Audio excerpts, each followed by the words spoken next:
अरे आगे बनी, आगे बनी, आज आगे बनी बिहार। अब भाई आज तो जानबे करते हैं 6 तारीख हो गया है, पेपर है 12 तारीख को, और लमसम हमने जो वादा किया था उसको पूरा किया है। बस उस वादे में एक कमी आ रही थी मेरे, क्या? बिहार का आर्थिक सर्वेक्षण और बजट। नियमतः तो बजट 23-24 का होना चाहिए था और सर्वेक्षण 22-23 का होना चाहिए था, मगर बिहार सरकार द्वारा जो बजट पास किया जाता है फरवरी के लास्ट में पास किया जाता है, केंद्र का तो पास हो जाता है 1 तारीख को ही। तो इसलिए हमने सोचा कि इससे ही प्रश्न बनते ही हैं, बनेंगे, बनते ही हैं। 2 से 3 प्रश्न बजट और सर्वे से बनते हैं, तो हमने सोचा कि क्यों ना इसको भी 1 घंटा क्लास में खत्म कर दिया जाए आप लोगों को। और आप लोग भी कहेंगे कि सर अधूरा नहीं रहा, सब पूरा हो गया, कंप्लीट हो गया। और बस ये इसमें डाटा रटना है और जो इंपॉर्टेंट डाटा है वहीं लेके आए हैं। सर्वे तो भाई जानते ही कितना लंबा चौड़ा पेश होता है, अब बजट मगर इंपॉर्टेंट है, जो पूछे गए हैं, पूछे जाने की संभावना है, उसी को लेकर आए हैं हम। तो अब चलिए बातें तो होती रहेंगी, ठीक है। पहले पढ़ेंगे आर्थिक सर्वेक्षण बिहार का, इंडिया नहीं, बिहार का। बिहार का आर्थिक सर्वेक्षण 2021 और 22 का, 21-22 का ही होगा ना, पुराना है ना भाई। 12 फरवरी पेपर है, फरवरी में बजट हो जाता है पास, न कोई बात नहीं, तो पुराना ही पढ़ लेते हैं हम लोग। आइए अब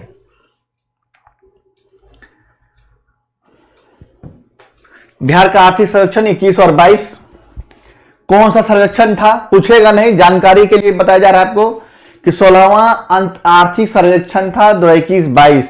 ये पेश किए कौन? उसमें तारकेश्वर प्रसाद जो थे वो उप मुख्यमंत्री और वित्त मंत्री दोनों साथ में थे। वर्तमान में गवर्नमेंट चेंज हो गया है, अगस्त में मुख्यमंत्री तो सेम रह गया मगर उप मुख्यमंत्री और मंत्री बदल गए, वित्त मंत्री। चलिए कोई बात नहीं, इस बार हो सके तो पेश करेंगे, तेजस्वी यादव जी पेश करेंगे। ये 16वां आर्थिक सर्वेक्षण था। इसमें इंपॉर्टेंट बात देखिए क्या क्या। पहला इंपॉर्टेंट बात इसमें क्या है कि वित्तीय वर्ष 21-22 के लिए, 20-21 के लिए मौजूदा कीमतों पर बिहार का जीएसडीपी सकल राज घरेलू उत्पाद कितना करोड़ का है? तो 618.63 कितना 618.63 करोड़, 1000 करोड़ रुपए का जीएसडीपी है। तो प्रश्न देखिए क्या बना, इसमें कितना वृद्धि हुई है जीएसडीपी में? तो 2.5% की वृद्धि हुई है जीएसडीपी में। प्रश्न पूछा सब्सिडी बीपीएससी में, सीडीपीओ में कि कितने % की वृद्धि हुई है जीएसडीपी में? तो 2.5% की वृद्धि हुई है जीएसडीपी में। 618.63 हजार करोड़ रुपया था। उसके बाद दूसरा प्रश्न क्या बना देखिए, 2020-21 में बिहार के सकल राज मूल्यवर्धन के हिसाब से, सकल राज मूल्यवर्धन इकोनॉमिक्स का टर्म है, ठीक है। सकल राज मूल्यवर्धन के हिसाब से प्राथमिक क्षेत्र, ये तो जानकारी है कि नहीं आप लोग को? प्राथमिक क्षेत्र, द्वितीय क्षेत्र और तृतीय क्षेत्र, पूरे इकोनॉमिक्स को 3 पार्टों में बांटा गया है। प्राथमिक क्षेत्र में कृषि और उससे संबंध उद्योग, इसमें पशुपालन भी आते हैं। द्वितीय क्षेत्र में क्या आते हैं? इंडस्ट्री, विनिर्माण, और तृतीय क्षेत्र में सेवा क्षेत्र आता है। और आज के डेट में सेवा क्षेत्र में क्या? बैंकिंग, मोबाइल सेवा, कहीं घूमने जाते हैं वो भी सेवा क्षेत्र में आते हैं, जिससे आप सेवा प्रदान करते हैं वो सब सेवा क्षेत्र में आते हैं। तो तीनों क्षेत्रों में कितना % की वृद्धि देखी गई है या कितना % था, ये पूछा जा रहा है इसमें। तो प्राथमिक क्षेत्र में जो है 19.2% दिखाई दिया, क्या? सकल राज मूल्यवर्धन। और द्वितीय क्षेत्र दिखाई दिया, प्राथमिक क्षेत्र में कौन कौन? वही कृषि, संबंध उद्योग, पशुपालन भी इंक्लूड है इसमें। द्वितीय क्षेत्र 19.5%, मात्र देखिए कितना का अंतर है, 0.3 का अंतर है मात्र दोनों के बीच में। यानी कोरोना काल में कृषि में ज्यादा बढ़ा हुआ है, यही वजह से सिद्ध हुआ कि कोरोना काल में लोग कृषि पर ज्यादा ध्यान दिया है, लोग यानी प्राथमिक क्षेत्र पे दिया है। और तृतीय क्षेत्र जो बढ़ा, टोटल 100% होता है, तो 1938 61.2%, 61.2% जो हुआ तृतीय क्षेत्र हो गया, सेवा क्षेत्र ये हुआ 2020-21 में बिहार के सकल राज्य मूल्यवर्धन के हिसाब से प्राथमिक क्षेत्र में कितना योगदान, द्वितीय क्षेत्र में कितना योगदान और तृतीय क्षेत्र में कितना योगदान, ये योगदान की बात की जा रही है। देखिए नेक्स्ट क्या है, अब 16-17 से 5 वर्षों में देखिए 16-17 से 20-21 के बीच में, 16-17 से 20-21 के बीच के दौरान वृद्धि किस क्षेत्र में अधिक हुई है और किस में कम हुई है, मैं सबसे अधिक वृद्धि किस में हुई है, तो ये नहीं पूछा क्या है, देखिए पूछा क्या गया, देखिए कि हाँ 16-17 से 20-21 के दौरान वृद्धि कितनी हुई है, तो कृषि और संबंध क्षेत्र में 2.1% की वृद्धि हुई है, कृषि और संबंध क्षेत्र में 2.1% की वृद्धि हुई है, पशुधन में 10%, ये प्राथमिक क्षेत्र की बात कर रहे हैं, और 16-17 मत्स्य पालन में 7% की वृद्धि हुई है। ये सब प्राथमिक क्षेत्र है, ये प्राथमिक क्षेत्र है, ये सब प्राथमिक क्षेत्र है, ये सब इसकी वृद्धि की बात कर रहे हैं 16-17 से 21 के बीच, 20-21 के दौरान। और इसी बीच 5 बार कृषि कर्मण पुरस्कार भी पाया गया हम लोग बिहार द्वारा, बिहार को 5 बार कृषि कर्मण पुरस्कार भी दिया गया है। सोचिए कृषि का कितना योगदान है बिहार में। उसी प्रकार देखिए कि 2020-21 में राज्य सरकार द्वारा कुल खर्च पिछले वर्ष की तुलना में, कुल खर्च पिछले वर्ष कितना खर्च था, अभी कितना खर्च है, इसमें कितना वृद्धि हुई है खर्चा में, तो 13.4% की वृद्धि हुई है पिछले वर्ष की खर्चों में। और जब वृद्धि हुई है 13.4% की, तो कितना पैसा बढ़ा भाई, तो पूछा यही रहा है कि कितना % की वृद्धि हुई है, कितना बढ़ा पैसा, तो 1,65,696 1,65,696 करोड़ रुपया बढ़ गया है पिछले वर्ष की अपेक्षा तुलना में देखा जाए तो 13.4% की वृद्धि हुई है।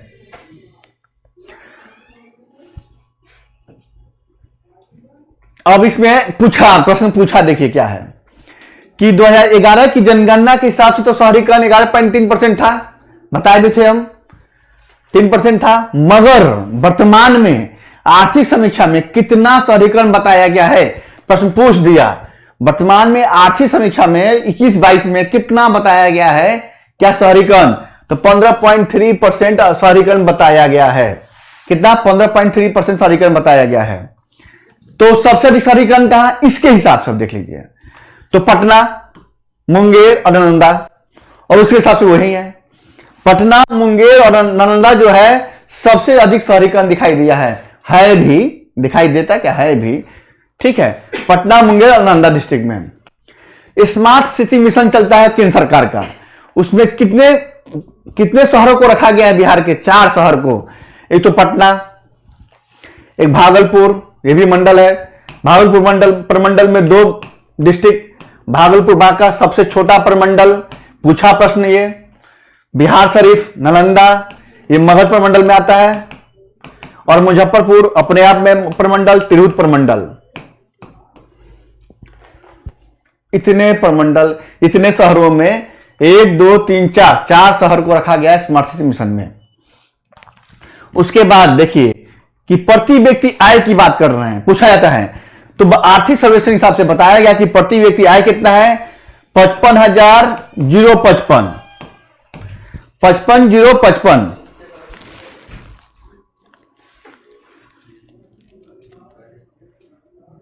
नहीं 50,055 है, सॉरी 50,055 जो है, ये बच्चा मिस कर दिया, कोई बात नहीं, बता दो हम देख के। 50,055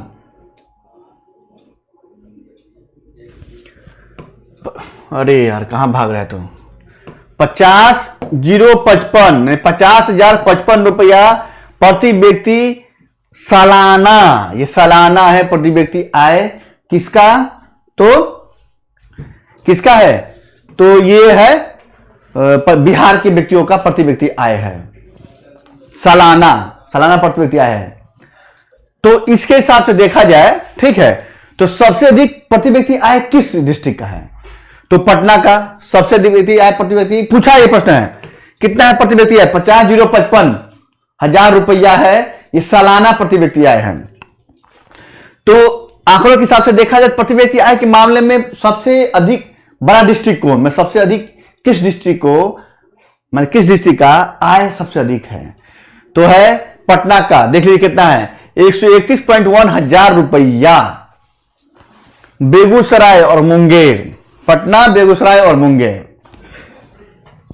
तो सबसे कम कहां का है, प्रति व्यक्ति आय की बात करें, सबसे कम कहां का है, कम आय वाले कौन कौन है जिला, तो शिवहर, देख भी जानते ही हैं, घनत्व में सबसे अधिक, घनत्व में सबसे अधिक है ये। अररिया, अररिया परमार डॉल्फिन केंद्र वाला अररिया। सीतामढ़ी, पुनौराधाम विकसित किया जा रहा है। और पूर्वी चंपारण, शिवहर, अररिया, सीतामढ़ी, पूर्वी चंपारण, ये जो है इनका कम प्रति व्यक्ति आय वाले हैं, शिवहर, अररिया, सीतामढ़ी, पूर्वी चंपारण। एक डाटा और है जो मिस था, मैं बता दूं कि 16-17 से 20-21 के बीच में, 20-21 के बीच में जो वृद्धि मैंने बताया था प्राथमिक क्षेत्र में, तो ओवरऑल वृद्धि किसमें किसमें है, वृद्धि प्राथमिक क्षेत्र में कितनी वृद्धि हुई है, टोटल प्राथमिक क्षेत्र में वृद्धि। यहां देखिए डाटा मैं यहां बताता हूं आपको, तब समझ में आएगा। हाँ, यहां ये 16-17 से 20-21 के दौरान 3 क्षेत्र होते हैं, तो प्राथमिक क्षेत्र में कितना वृद्धि, 2.3% की वृद्धि हुई है। द्वितीय क्षेत्र में कितना वृद्धि हुई है, द्वितीय क्षेत्र में 4.8% की वृद्धि हुई है। और तृतीय क्षेत्र में 8.5% की वृद्धि हुई है। कितना, तृतीय क्षेत्र में 8.5% की वृद्धि हुई है। यानी 16-17 से 20-21 के दौरान जो वृद्धि दिखाई देता है वो प्राथमिक क्षेत्र में कितना दिखाई देता है, प्राथमिक क्षेत्र में 2.3% की वृद्धि दिखाई देता है, द्वितीय क्षेत्र में 4.8% की वृद्धि दिखाई देता है, और तृतीय क्षेत्र में 8.5% की वृद्धि दिखाई देता है। इस प्राथमिक क्षेत्र में वृद्धि में बताया, कृषि में 2.1, पशुधन में 10, मत्स्य पालन में 7%। पीछे इसलिए आना पड़ा कि ये डाटा यही का था, इसलिए मैं चाहता था कि यही बता दूं आपको। चलिए आगे बढ़िए। अब कम प्रति व्यक्ति आय वाला जो बता दिए, शिवहर, अररिया, सीतामढ़ी और पूर्वी चंपारण। ये सब डाटा जो जारी होता है सर्वेक्षण में होता है कि कृषि का प्रोडक्शन, चावल में रोहतास, गेहूं में रोहतास, मक्का में बेगूसराय, मत्स्य पालन में चौथा स्थान भारत में, दरभंगा, मधुबनी मत्स्य पालन में। ये मैं पढ़ाया भी हूं, कृषि और पशुपालन, ठीक है, उसमें बताया भी था। इसमें लीची में शाही लीची मुजफ्फरपुर का, आलू में नालंदा डिस्ट्रिक्ट में, सब बताया था। ये सब जारी होता है आर्थिक सर्वेक्षण में ही जारी कर दिया जाता है कि इस साल का प्रोडक्शन वाला जिला कौन कौन, कृषि में खाद वाला जिला कौन कौन, उर्वरक खाद में खपत कौन कौन अधिक कर रहा है, कम व्यक्ति प्रति व्यक्ति आय वाला कौन कौन है, सब जारी कहता है, क्योंकि प्राथमिक क्षेत्र के अंतर्गत आता है। द्वितीय क्षेत्र में उद्योग सेक्शन में जारी कहता है कि सबसे अधिक इंडस्ट्री कहां पे है, कामगार सबसे अधिक कहां पे है। और तृतीय सेवा क्षेत्र में भी जारी कहता है कि बैंकिंग सेवा में सबसे अच्छा डिस्ट्रिक्ट कौन है, पेट्रोल खपत में सबसे अच्छा डिस्ट्रिक्ट कौन है, सब जारी किया जाता है। तो हमने कृषि पशुपालन में एक पार्ट इसका पढ़ा चुके थे। अब इसका जो बचा हुआ पार्ट था, जो मोटा मोटा पार्ट, वो मैं बता रहा हूं यहां पे। तो प्रति व्यक्ति आय तो नहीं बताए थे आपको, तो बता दे रहा हूं मैं यहां पे। क्या प्राथमिक क्षेत्र में कितनी वृद्धि थी नहीं बताया था मैंने, वो बता रहा हूं मैं यहां पे। अब देखिए पेट्रोल खपत में पूछा नहीं जा जाएगा, ये संभावना कम है पेट्रोल खपत की, मगर जानकारी होना जरूरी है। पूछ दे तो क्या कीजिएगा। तो पेट्रोल खपत में 2 संपन्न जिले जो हैं भाई, पटना सबसे बड़ा राजधानी है तो पटना और मुजफ्फरपुर। और सबसे पिछड़ा जिला कौन कौन है, तो बांका और शिवहर, दोनों छोटका जिला, बांका शिवहर। भागलपुर मंडल का सबसे छोटा जिला बांका और तिरहुत प्रमंडल का सबसे छोटा जिला शिवहर। रसोई गैस में भाई खाना बनाते हैं तो गैस सिलेंडर रसोई गैस में होगा ना भाई, कौन डिस्ट्रिक्ट सबसे अधिक करता है यूज, तो यहां भी पटना और बेगूसराय, मुजफ्फरपुर दरभंगा नहीं, बेगूसराय। तो सबसे पिछड़ा जिला कौन, अररिया और किशनगंज, अररिया किशनगंज वाला बेल्ट। तो अब देखिए यहीं पे एक सवाल और पूछा, खाद्यान्न उत्पादन के बारे में पूछा कि कितना अनुमान किया गया था 20-21 में खाद्यान्न उत्पादन का। 20-21 में राज्य के खाद्यान्न उत्पादन के लिए कुल उत्पादन का रिकॉर्ड अनुमानित कितना था? तो 17.95 लाख टन। टन में नापते हैं खाद्यान्न को हम लोग, टन में, मन में नहीं, मन में गांव में कच्चा होता है, टन में नापेंगे हम लोग। 17.95 लाख टन अनुमानित है, था 17.95 लाख टन अनुमानित था, पूछा गया प्रश्न है ये। अब बताए ना कि अब धीरे करके देखिए, अब पेट्रोल हो गया, रसोई गैस हो गया, तो बिजली भी तो उपयोग करेंगे। लीजिए बिजली 20-21 के दौरान बिहार में एक्चुअली डाटा 21-22 का है, तो एक साल पीछे का डाटा लिया जाता है सर्वेक्षण में, एक साल पीछे का डाटा लेता है। और बजट में एक साल अग्रगामी कि हम 23-24 में बजट पेश करेंगे 23 में फरवरी में, तो इस साल से लेकर अगले साल 24 तक कितना हम खर्चा कर जाएंगे वो जारी कहता है बजट में कि हम इतना खर्चा अनुमानित है मेरा इस साल तक, अनुमान करके खर्चा करते हैं हम लोग। और सर्वेक्षण में कि पिछले वर्ष कितना किए और कितना पाए और कितना गया, ये बताया जाता है सर्वेक्षण में। कोई बात नहीं, वित्तीय वर्ष 2021 में बिहार में बिजली उपलब्धता कितनी थी, क्षमता, बिजली उत्पादन क्षमता कितनी थी? 5995 मेगावाट। कितना? 5995 मेगावाट। पूछा गया प्रश्न है ये। तो कहा कि ठीक है, इतना उत्पादन है, तो बिहार का एक पैटर्न क्वेश्चन सुन लीजिए कि 20-21 में आर्थिक पूछेगा, लेटेस्ट आर्थिक सर्वेक्षण के बारे में, कि बिहार आर्थिक सर्वेक्षण 21-22 में प्रति व्यक्ति ऊर्जा का खपत कितना है, पूछा जाता है, लगातार पूछा ये प्रश्न। तो 350 kilowatt hour, 350 kilowatt hour, hour में घंटा, 350 किलोवाट आवर घंटा 20-21 के दौरान, मैंने बिहार के आर्थिक सर्वेक्षण 21-22 के दौरान 20-21 में जो खपत हुआ उसके हिसाब से बताया गया। बिजली खपत के मामले में 3 संपन्न जिले कौन कौन? भाई पटना राजधानी तो पटना, और गया टूरिस्ट प्लेस है गया, और मुजफ्फरपुर, पटना, गया और मुजफ्फरपुर। तो ये तो संपन्न है। और सबसे कम कौन खर्चा करते हैं जीवल? तो वही शिवहर, अरवल, छोटा डिस्ट्रिक्ट, शिवहर, अलवर और शेखपुरा, शिवहर, अरवल और शेखपुरा, ये तीनों डिस्ट्रिक्ट जो है सबसे छोटा जिला, सबसे अधिक घनत्व, सबसे कम जनसंख्या, और अरवल जहानाबाद से कट के बना है, तीनों में बिजली खपत कम होता है। अब ये सॉरी, इसमें और देख लीजिए क्या है कि वित्तीय वर्ष 20-21 में यानी आर्थिक सर्वेक्षण 21-22 कुल व्यय सामाजिक कार्यों में कितना हुआ है? 44% जो है कुल जितना व्यय किया गया था 20-21 में, सब सामाजिक कार्य में 44% था। ऐसे भी जान लीजिए कि सामाजिक कार्य में ज्यादा खर्चा करते ही हैं क्योंकि सेवा क्षेत्र का भाव है ये। बिहार में एक प्रश्न आया था कि बिहार में बाल बजट जो है कब से आरंभ किया गया है? तो 13-14 से। कब से? तो 13-14 से बाल बजट का आरंभ हुआ है, 2013-14 से। और बिहार में अनुमान के हिसाब से जब शहरीकरण बता दिए हम, तो बच्चों का जनसंख्या बता दीजिए आर्थिक सर्वेक्षण 21-22 के हिसाब से।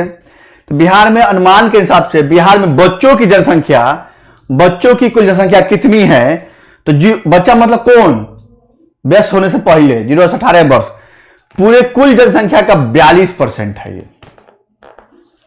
और बिहार में प्रति 1000 वर्ग किलोमीटर भौगोलिक क्षेत्रफल पर कितने घनत्व हैं? किसके? पथ के, रोड के, संचार व्यवस्था के, मतलब चलने वाला पथ की बात करें, 30,086 किलोमीटर पथ जो है घनत्व है, इसके हिसाब से बिहार तीसरा स्थान रखता है पूरे इंडिया में पिछले सर्वेक्षण के हिसाब से। अभी सर्वेक्षण नहीं आया है। तो भौगोलिक क्षेत्रफल पे 30,086 किलोमीटर पथ पे न तो बिहार का तीसरा स्थान रखा गया है।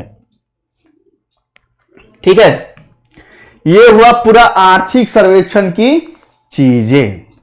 जो इंपॉर्टेंट चीज है उसी को मैं बताया हूं, और जो पूछ दिया है, पूछने की संभावना है। अब इसमें कृषि उत्पादन पढ़ा चुके हैं हम, पढ़ा ना आपको, उद्योग उसमें पढ़ा दिया आपको हम आर्थिक सर्वेक्षण के माध्यम से। तो कुछ तो चीजें तो मैं कवर ऑलरेडी कर चुका हूं, आपको आधी चीज कवर करने थे। बस इस वीडियो को क्या करना है, बार बार पॉज करके स्क्रीनशॉट लेते हुए, कई इंपॉर्टेंट चीज आया गया है, कोई फालतू बात नहीं। और कृषि और पशुपालन उद्योग जो है, जाएंगे प्लेलिस्ट में तो वहां पे डला हुआ है ज्योग्राफी सेक्शन में बिहार की क्लास में, वहां से जाके आप वीडियो को देख सकते हैं आराम से, और देख लीजिएगा, देख नहीं सकते देख लीजिएगा, ठीक है। अब आते हैं हम बजट पे। अब हमें कि भाई ये तो खर्चा किए थे, उसका था डाटा।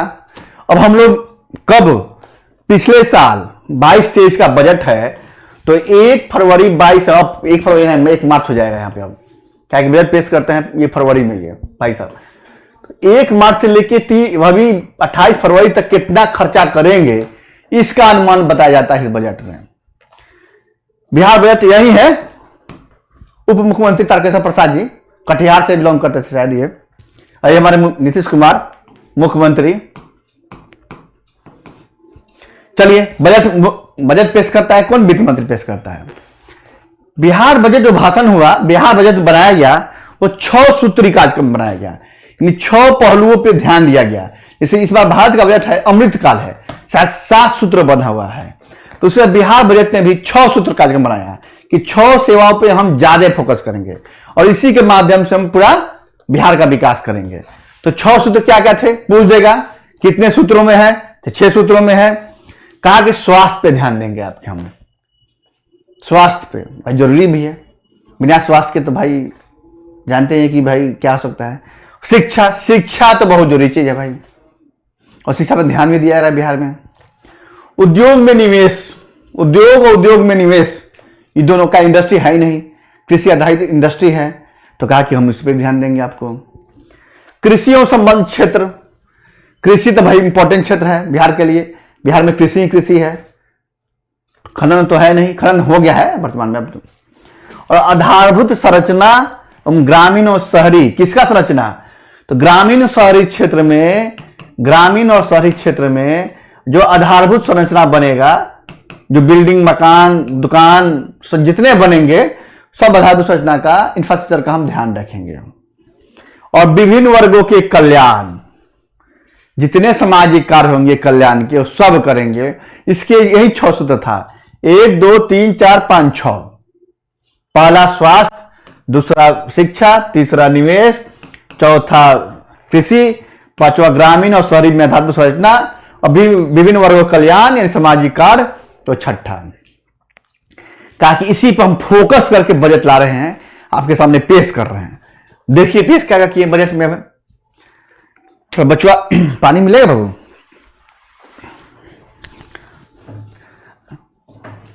एक है क्या, उनका भी एग्जाम है बच्चा जी का, वो दम इसलिए लगे हैं मेरे सामने दम साथ में। देखिए आप लोग भी साथ में लगे रहिए, ठीक है। एक वो है, क्या है, मोटिवेशन चीज है, बातें हैं, सुन लीजिए क्या है।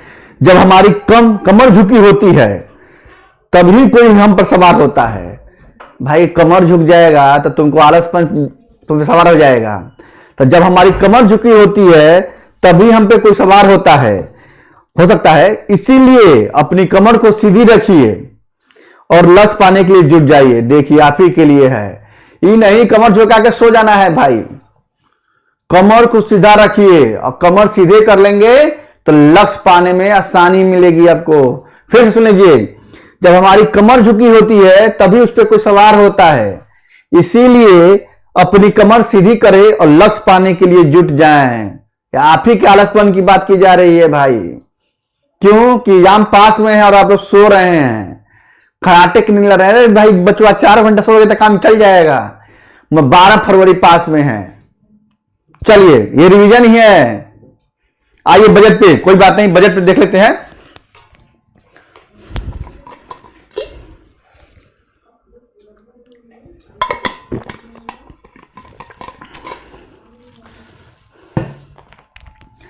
बजट है 22-23 का बजट है।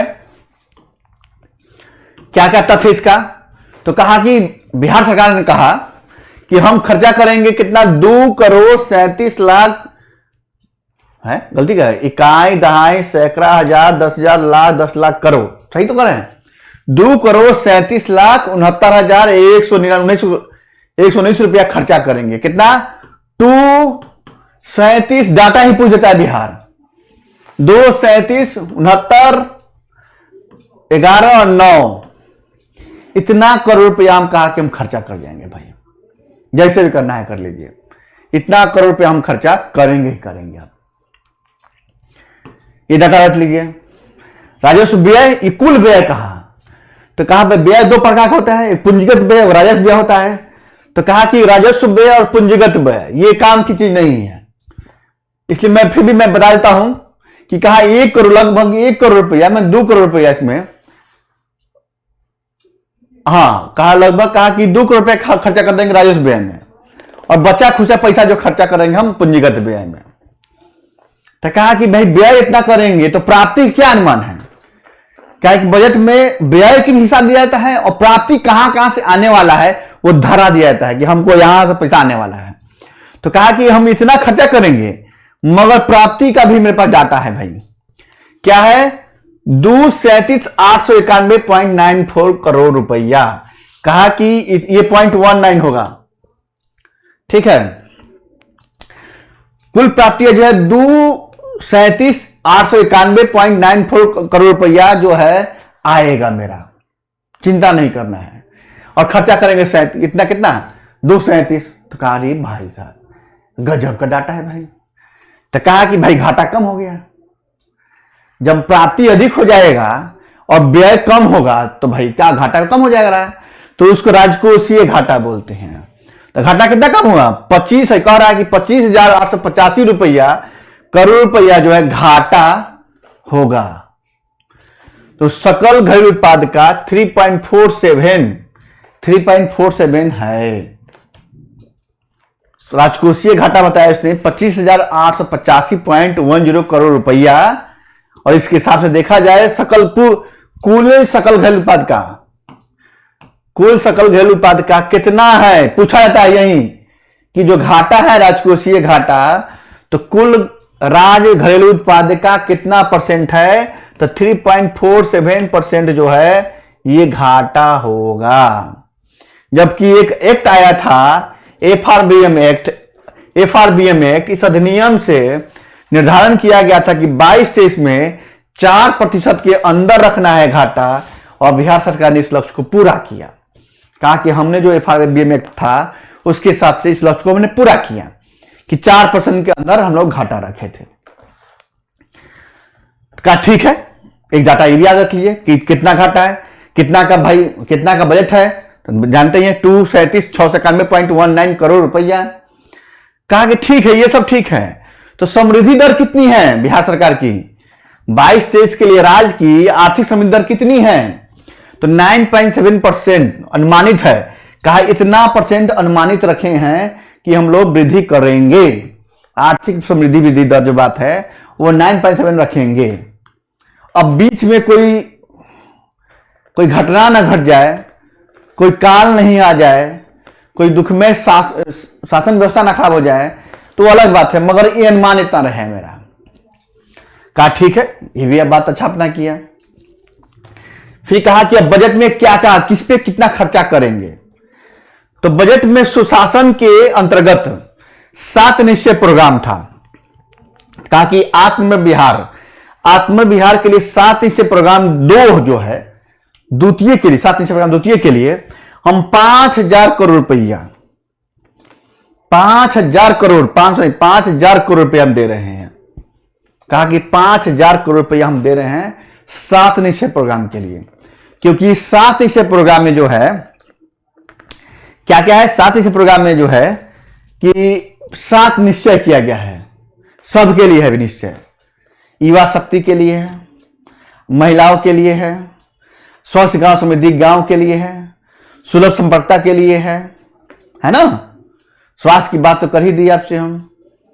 तो इसके माध्यम से कहा कि हर जिले में मेगा स्किल सेंटर खोलेंगे, और पटना गया औरंगाबाद में मेगा स्किल सेंटर खोलेंगे, युवाओं की बात किया तो कहा पटना गया औरंगाबाद ट्राई चल रहा है, इसके बाद हर जिले में खोलेंगे हम। उसके बाद कहा कि स्वस्थ गांव समृद्ध गांव है।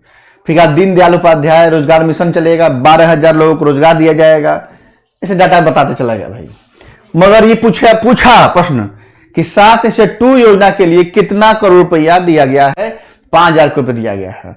और 7 निश्चय में क्लास बता चुका हूं, 2 प्रोग्राम जब दिसंबर का करंट लेके आया था जब जाएंगे प्लेलिस्ट में तो करंट अफेयर्स के प्लेलिस्ट को खोलिएगा तो उसमें दिसंबर करंट के लास्ट में 7 नीचे बताया था। 7 नीचे जो पहला जो आया था वो 2015 से शुरू हुआ था, उसके सफल होने के बाद ये 7 नीचे 2 शुरू हुआ था। चलिए कोई बात नहीं, अभी तो सूत्र बाकी रह गया। कहा कि 6 सूत्र की बात की है तो सबके लिए पैसा दिए होंगे ना, तभी तो खर्चा करेंगे हम। कहा ठीक है हम देंगे, आइए शिक्षा के लिए। कहा कि शिक्षा के लिए बात कर रहे हैं। कहा शिक्षा के क्षेत्र के लिए हम पढ़ेगा बिहार तो बढ़ेगा बिहार, मजबूत होगी आधारभूत संरचना, ये टैगलाइन था इसका। पढ़ेगा बिहार तो बढ़ेगा बिहार, मजबूत होगी आधारभूत संरचना। इसके लिए 39,191.87 कितना 39,191.87 करोड़ रुपया दे डाला इसने।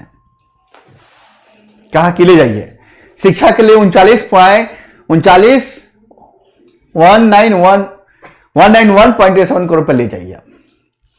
तो कहा कि भाई क्या है, तो पूरे बजट का जो है 16.5% जो है ये शिक्षा क्षेत्र के लिए दे दिया खर्चा करने के लिए, जो सबसे अधिक था। कहा कि शिक्षा पे ज्यादा जोर देंगे क्योंकि शिक्षा के सबसे निम्नतम स्तर पे हम लोग हैं, तो इसको उच्चतम स्तर पर लाना है, तो शिक्षा के लिए दे दिया जाइए। कहा स्वास्थ्य वो भी जरूरी है भाई, बेहतर स्वास्थ्य और बेहतर सुविधा, कोरोना से सीख दूर होगी कमी। तो कहा कि 16,134.39 डाटा ये रट लेना है, ये पूछा गया डाटा वहां 39। कहा कि हम स्वास्थ्य के लिए दे देंगे, ये भी ले जाइए। पूरे बजट का 6.7% दे दिया इसको। कहा अब आइए कृषि के लिए भी देख लीजिए 7712 कितना 7712 7712.30 करोड़ रुपया दे दिया। और कहा सुधरेगा खेती किसानी तो खाद्य प्रसंस्करण को बढ़ावा मिलेगा। और बिहार सरकार खाद्य प्रसंस्करण उद्योग को निवेश करने के लिए पैसा दबा के लगा रहा है। और सवाल पूछा प्रधानाध्यापक में कि बिहार में सबसे उभरता हुआ उद्योग कौन सा है, तो खाद्य प्रसंस्करण उद्योग है। और इसके लिए निवेश कितना किया है खाद्य प्रसंस्करण के लिए 1761 1761.28 करोड़ रुपया निवेश की बात कर रहा है ये खाद्य प्रसंस्करण उद्योग के लिए, फूड प्रोसेसिंग उद्योग के लिए 1761.28 करोड़ रुपया ये कहा कि हम उस उद्योग के लिए देंगे। और कृषि के लिए कितना दिया, तो 7712.30 करोड़ रुपया दे दिया। और पूरे बजट का ये 12.5% था, पूरे बजट का 12.5% था ये। अब कहा देखिए उद्योग के लिए कितना देंगे, तो उद्योग क्या, उद्योग में निवेश। तो कहा औद्योगिकरण लाएंगे से विकास होगा और आर्थिक वृद्धि में आएगी तेजी। तो इसके लिए दिया 1643 कितना 1643.74 करोड़ रुपया दे दिया उद्योग के लिए इसने। अब दे दिया इंफ्रास्ट्रक्चर, वही आधारभूत संरचना, ग्रामीण और शहरी, गांव के विकास पे फोकस और गांव को बनाना है विश्व स्तरीय सुविधा वाला।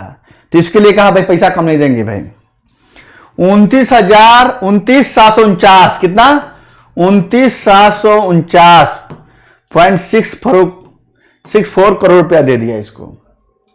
और ये भी लगभग जो होता है डाटा, ये भी लगभग था 16 के आसपास ही था डाटा। किस पे, ग्रामीण शहरी इंफ्रास्ट्रक्चर पे। कहा कल्याण, भाई सबका कल्याण, सामाजिक कार्य करेंगे, कल्याण करेंगे, सेवा क्षेत्र है भाई, सबका साथ सबका विकास और वंचितों को मुख्यधारा में लाएंगे। तो कहा कि 12,375 कितना 12,375.07 करोड़ 12,375.07 करोड़ रुपया दे दिया कल्याण के लिए। और कहा इसी के माध्यम से बिहार का हम विकास करेंगे और आर्थिक समृद्धि जो 9.7 का लक्ष्य रखे हैं उसकी बात करनी, इस बिहार की बात कर रहा हूं। अब आइए और क्या कर दिया, देखिए आर्थिक सर्वेक्षण लिख दिया बचवा, ये बजट था, कोई बात नहीं, बजट था ये 22-23, अरे जाने दीजिए कोई बात नहीं, वही चिजवाना है। चलिए अब क्या क्या और क्या क्या देंगे भाई, इसके अलावा हम देंगे, कहा इथेनॉल उत्पादन प्रोत्साहन नीति लाया, कहा कि इसके माध्यम से 151 प्लांट यूनिट लगाएंगे हम। पूर्णिया आरा में लग चुका है, मोतीपुर में फिलहाल अभी इसी दिसंबर या जनवरी फर्स्ट वीक में इसका उद्घाटन हुआ है, मोतीपुर में इथेनॉल प्लांट का। सो छोटे छोटे इकाई लगाएंगे, 151 यूनिट लगाएंगे, प्लांट लगाएंगे इथेनॉल नीति का। जैविक खेती को प्रोत्साहन देंगे भाई हम, और जैविक खेती के लिए उसने कहा कि 13 जिलों में कॉरिडोर बनाया गया है, और जैविक खेती गंगा नदी के किनारे वाला बेल्ट में, गंगा नदी के किनारे वाला बेल्ट में 13 जिलों में बनाया कॉरिडोर, और इसके लिए कहा कि 11,500 रुपए प्रति एकड़ के हिसाब से इसमें हम लोग खर्चा करेंगे। इस बजट के माध्यम से बताया उसने 11,500 रुपए प्रति एकड़ के हिसाब से खर्चा करेंगे हम लोग। कहा कि एक मॉडल लाया था, सुखेत मॉडल जो मधुबनी में है, और मोदी जी जो है अपने मन की बात में चर्चा किए थे। क्या है मॉडल भाई, ये गोबर गैस और जो कचरा होता है उसके माध्यम से क्या किया, अरे बायोगैस प्लांट, उससे ऊर्जा उत्पन्न किया, और जो इसको प्रोडक्शन बढ़ावा देगा उसको रसोई गैस फ्री दिया जाएगा, ये सरकार बोल दिया, बिहार सरकार। तो सुखेत मॉडल मधुबनी जो फेमस था उसको। फिर कहा कि हम कृषि, भाई अब कृषि को बढ़ावा देना है तो कृषि के रिसर्च के लिए और शिक्षा के लिए कुछ संस्थाओं को स्वीकृति दे डाली कि कुछ संस्थाएं बनाए जाएंगे हम लोग। तो स्वीकृति कहा गया, तो कृषि अभियंत्रण महाविद्यालय कहा कि आराम बनेगा, कृषि अभियंत्रण महाविद्यालय आराम बनेगा। कहा फिर दूसरा कहा कृषि जैव प्रौद्योगिकी, कृषि साइंस एंड टेक महाविद्यालय जो बनेगा सबौर भागलपुर में बनेगा, और कृषि व्यवसाय प्रबंधन महाविद्यालय जो है पटना में बनेगा, कृषि प्रबंधन महाविद्यालय जो है पटना में बनेगा, और बिहार पशु महाविद्यालय जो खुला है वो पटना में खुला है। ये 3 कहा कि हम कृषि के रिसर्च पे काम करेंगे तो आ जाएगा। उसके बाद कहा कि खादी मॉल जो पटना में पहले था, दूसरी बार उद्घाटन हुआ मुजफ्फरपुर में, अब गया में, और हर जिले में खादी मॉल खुलेगा। कहा कि ये लक्ष्य है मेरा, हर जिले में खादी मॉल खोलने का लक्ष्य। पहला खादी मॉल पटना में, दूसरा मुजफ्फरपुर में, तीसरा गया में, कहा कि हर जिले में खुलेगा। तो उसके बाद कहा उसने कि बांका के मंदार पर्वत पर रोपवे का उद्घाटन होगा। बांका के मंदार पर्वत पे रोपवे बना है, उसका उद्घाटन किया गया। तो कहा इसी तरह 6 और अन्य रोपवे बनाए जाएंगे, ट्रॉली वाला रोपवे वाली बात कर रहे हैं। 6 रोपवे कौन कौन, तो देखिए पर्वत का नाम भी है, तो याद रखिए, ज्योग्राफी पूछ दे भी। प्रेतशिला पर्वत गया में, यहां भी बनेगा रोपवे, प्रेतशिला पर्वत गया में रोपवे बनेगा। डुंगेश्वरी पर्वत जो है गया में है, यहां भी बनेगा रोपवे। ब्रह्मयोगी पर्वत, यहां भी बनेगा गया में रोपवे, पूछा ब्रह्मयोगी एक बार। बनावल पर्वत, ये जहानाबाद में पड़ता है, यहां भी बनेगा रोपवे, अभी फिलहाल शुरू हो गया है, मैंने कहीं पढ़ाया भी था आपको। और बनावल को बोलते हैं मगध का हिमालय बोलते हैं, बनावल पर्वत को। मुंडेश्वरी पर्वत, ये कैमूर में है, यहां भी बनाया जाएगा रोपवे। 1 2 3 4 5 छठा रोहतासगढ़ पर्वत, रोहतास में, यहां भी बनेगा रोपवे। ये चारों पर्वत याद भी कर लीजिए, कहीं पूछ दे मैच करने को तो भाई ज्योग्राफी में पूछ देगा, और करंट में तो है ही, रोपवे बना है, स्वीकृति हुई है, धीरे धीरे बनना शुरू हो गया है। उसके बाद कहा कि लैंड बैंक बनाया जाएगा, लैंड बैंक कहां, गया में, गया में लैंड बैंक बनाया जाएगा, और गया में ही कहा इसने वनग्राम बनाया जाएगा, वनग्राम। उसके अलावा सुनिए, उसके बाद कहा कि गंगा उद्यान योजना, गंगा उद्यान योजना, युद्ध है योजना, यानी गंगा जलपूर्ति योजना के माध्यम से, जो हमने कहीं पढ़ा था कि गंगा जलपूर्ति योजना 27 नवंबर को नीतीश कुमार राजगीर में उद्घाटन किए। इसके माध्यम से जल जीवन हरियाली मिशन के माध्यम से, जल जीवन हरियाली मिशन के माध्यम से जो शहर संकटग्रस्त है, दक्षिण बिहार के पानी से संकटग्रस्त है, पानी की समस्या है, वहां तक पानी पहुंचाया जाएगा गंगा जल का।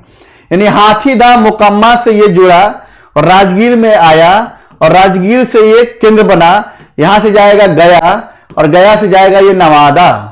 इतने डिस्ट्रिक्ट में जहां जहां शहर है वहां पानी की विकास की बात की जा रही है। इसके अलावा गंगा उद्यान योजना के अलावा, इसी योजना के अलावा और भी जहां जहां सिंचाई परियोजना है वहां शुरू किया जाएगा। इसके लिए अलग से बजट मुझे बताया उसने। प्लस रबर डैम की बात किया था इसने कि रबर डैम के लिए हम पैसा दिए हैं भाई, जो फल्गु नदी पर बना है, 411 मीटर है, उद्घाटन भी हो गया है रबर डैम, उसके लिए पैसा दिया था। फिर प्लस कहा कि जू सफारी बन रहा है, उसके लिए पैसा दिया, उद्घाटन हो चुका। नेचर सफारी बन रहा है राजगीर में, सब कहां बन रहा है? राजगीर में। नेचर सफारी के लिए पैसा दिया, ये राजगीर में है, इसका उद्घाटन हो चुका। इतने के लिए पैसा दिया इसने। उसके बाद हाँ, एक और देखिए, मिटा देते हैं मिटावना से, तब बताते हैं आपको हम।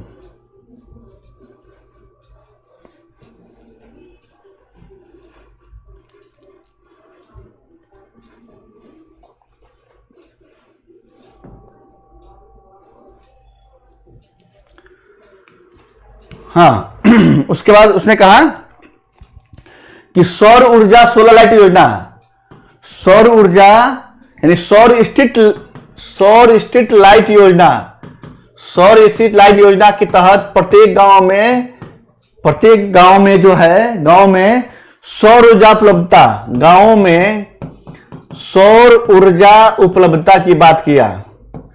ऊर्जा उपलब्धता प्लस स्ट्रीट में, गांव में जो गली सड़कें हैं वहां स्ट्रीट लगाया जाएगा, स्ट्रीट लाइट लगाया जाएगा सौर ऊर्जा के माध्यम से। इसलिए मुख्यमंत्री स्ट्रीट लाइट योजना शुरुआत भी कर दी गई है। प्लस इसके लिए पैसा बांटा कितना? 2000 करोड़ रुपया, 2000 करोड़ रुपया दे दिया इस योजना के लिए, 2000 करोड़ रुपया। इसी के माध्यम से देखिए एक चीज और इसने शुरू किया, floating solar power plant, floating solar power plant, ऊपर सौर प्लांट और नीचे मछली उत्पादन, समझे कि नहीं? फ्लोटिंग, जैसे नीचे तालाब रहेगा, ऊपर सौर ऊर्जा के लिए केंद्र लगाया जाएगा और नीचे जो है मछली पालन किया जाएगा। ये शुरू किया गया दरभंगा में, उसके बाद चला गया सुपौल में भी शुरू किया गया है। पहला दरभंगा, दूसरा सुपौल। फिर इसी बजट में तारामंडल जो दूसरा बन रहा है, मैं बार बार बता रहा हूं तारामंडल बारे में, इसके लिए पैसा दिया, दूसरा तारामंडल के लिए। फिर इसने एम्स जो बन रहा है बिहार में दूसरा, उसके लिए पैसा दिया इस बजट में, ठीक है। और पैसा, हाँ इतना। उसके बाद अब देखिए इसके बाद बजट में और क्या दिया, बजट में और क्या दिया? आईटी रोड मैप बनेगा, आईटी रोड मैप। कहा कि कुछ आईटी पार्क बनेंगे, कहां कहां? कहा कि पटना की बंदर बगीचा और डाक बांग्ला चौराहा पर, एक मिनट को मिटा देते हैं मिटौना से।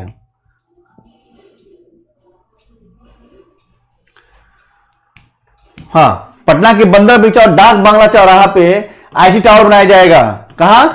पटना की डाक बांग्ला, जो पटना में रहते होंगे जानते होंगे डाक बांग्ला चौराहा, तो उसी डाक बांग्ला चौराहा पे आईटी टावर बनाया जाएगा। उसके बाद टावर कहां बनेगा? बिहटा में टावर बनेगा, बिहटा। एयरफोर्स स्टेशन भी है बिहटा, एयरफोर्स स्टेशन भी है बिहटा। राजगीर में आईटी सिटी बनाया जाएगा। राजगीर में तो nature safari, zoo safari, glass bridge, Ganga Jalpurti Yojana, सबका शुरुआत राजगीर से किया गया है। स्टेडियम। उसके अलावा उसने कहा कि बाढ़ के लिए, जो बाढ़ आते हैं हर बार, तो उसके लिए पैसा खर्चा करेंगे भाई, उसको रोकथाम, बचाव कार्य, पुनर्वास के लिए। तो 600.66 करोड़ रुपया उसने बाढ़ के लिए दे दिया इसने, ये पूछेगा नहीं, मैं बता दे रहा हूं आपको। काम महिलाओं पे ध्यान दिया जाएगा, बच्चों पे ध्यान दिया जाएगा, बुजुर्गों पे ध्यान दिया जाएगा। इसके लिए पैसा दिया 12,375.07 करोड़। वही सामाजिक कल्याण वाला पात 12,375.07 करोड़ का हर घर नल योजना जो भी अपना लिया गया केंद्र सरकार द्वारा भी, हर घर नल योजना 1,110 करोड़ रुपया दिया गया। इसमें कितना? 1,110 करोड़ रुपया हर घर नल योजना से दिया गया। ग्रामीण संपर्क जो साधेंगे इसके लिए 220 करोड़ रुपया दिया ग्रामीण संपर्कता के लिए। क्रेडिट कार्ड योजना के लिए दिया 1700 करोड़ रुपया दिया। इसमें कितना दिया? 1700 करोड़ क्रेडिट कार्ड योजना के लिए दिया। क्रेडिट कार्ड समझते हैं? अरे कौन क्रेडिट कार्ड? अरे भाई साहब, ये मत समझ लीजिए, बैंक वाला क्रेडिट कार्ड ना समझ लीजिएगा आप लोग। अरे क्रेडिट कार्ड जो है छात्रवृत्ति क्रेडिट कार्ड, जो चाहते हैं बच्चे उच्च शिक्षा प्राप्त करना, पैसा नहीं है तो बिहार सरकार उनको लोन देती है सस्ते दरों पे, वो है क्रेडिट कार्ड योजना।